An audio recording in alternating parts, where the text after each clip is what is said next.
Hi all, welcome back to my kitchen. ఇప్పుడు మీరు చూస్తుంది కుల్ఫీ రెసిపీ.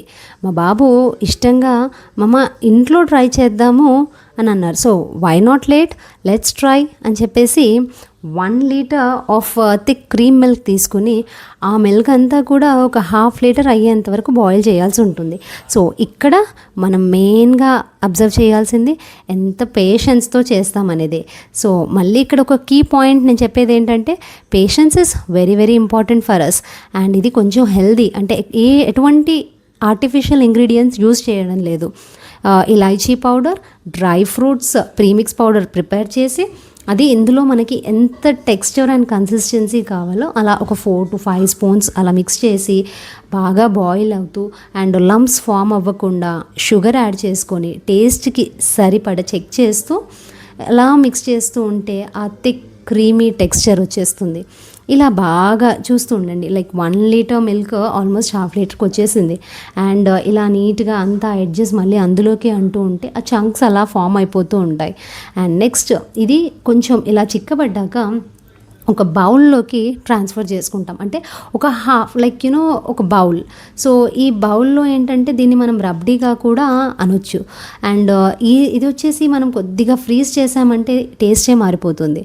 అండ్ ఇలా ఈ రబ్డీ మిక్స్చర్ని తీసి ఇందులో కొన్ని డ్రై ఫ్రూట్స్ అలా గార్నిష్ చేసి ఒక 2 hours పక్కన పెట్టేస్తే మనకి ఒక నైస్ డెజర్ట్ రెడీ అయిపోతుంది. అంటే almost I can't say rabri because వాళ్ళ ఒక ప్రిపరేషన్ మెథడ్ అంతా డిఫరెంట్ ఉంటుంది.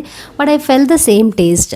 అండ్ ఆ మిగతా మిక్స్చర్ని కూడా ఇలా మిక్సర్ జార్కి వేసేసి స్మూత్ టెక్స్చర్లా బ్లెండ్ చేసుకుంటే మనకి కుల్ఫీలో కావాల్సిన స్మూత్ అండ్ సాఫ్ట్ టెక్స్చర్ ఉంటుంది. అండ్ ఈ పాప్సికల్స్ మోల్డ్, అంటే ఈ మౌల్డ్ కూడా ఎందుకు అని అంటే మనం జనరల్గా కుల్ఫీ ఇంకా ఎలా ఫామ్ చేయాలి అంటే ఇప్పుడు అన్నీ కూడా మనకి ఇన్స్టెంట్గా అవైలబుల్ ఉంటున్నాయి.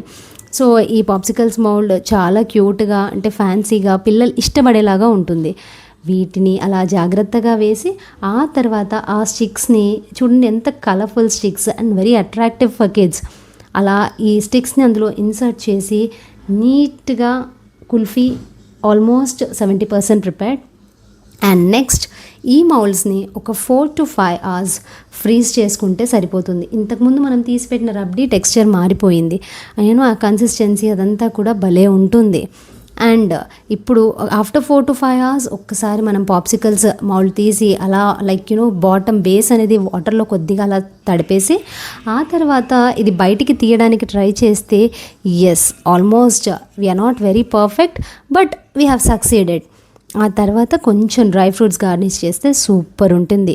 Hope you like it. ఇంతే కాదు, ఇంకా చాలా ఉన్నాయి.